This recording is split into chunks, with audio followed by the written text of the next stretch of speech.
Pope Francis, the 266th leader of the Roman Catholic Church, has died at the age of 88. His final days were marked by a battle with pneumonia, a culmination of the respiratory issues he had faced for much of his life. Even from his hospital bed, he remained connected to the world, checking in daily with the Catholic parish in Palestine's Gaza, offering them words of support and solidarity. Cosa avete mangiato oggi?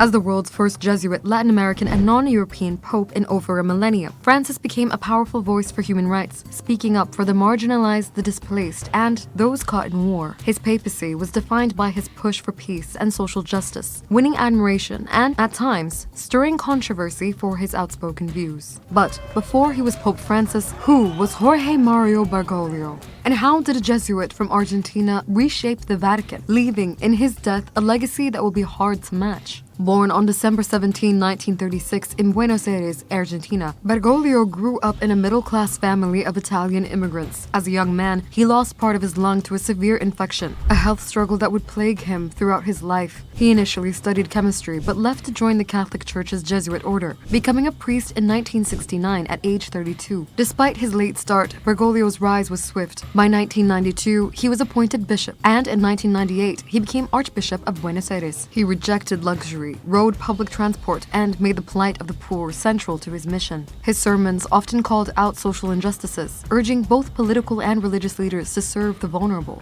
During the 2005 conclave, when Catholic cardinals met at the Vatican to choose a new pope following the death of Pope John Paul II, he was seen as a strong candidate, but lost to Benedict XVI. When Benedict made the unprecedented decision to resign in 2013, Bergoglio was elected as pope. Taking the name Francis after Saint Francis of Assisi, he signaled his commitment to humility, peace, and care for the poor. From the moment he assumed the papacy, he shook up the Vatican by rejecting the traditional papal residence, pushing for reforms, rooting out corruption, and confronting the Church's long history of child abuse scandals. Francis didn't just challenge the Church, he challenged the world. Few world leaders were as vocal as him in calling out Israel's war on Gaza and saying it amounted to a genocide. He repeatedly urged for an immediate ceasefire, calling it not war, but cruelty. Across other conflict zones from Ukraine to Sudan and Syria to Myanmar, he called for peace, pressed for international support for refugees and the displaced, and condemned foreign powers fueling wars for their own gain. He was one of the rare world figures to denounce the persecution of Rohingya Muslims, calling them our brothers and sisters. As the son of immigrant parents, Francis was a vocal advocate for refugees, condemning harsh immigration policies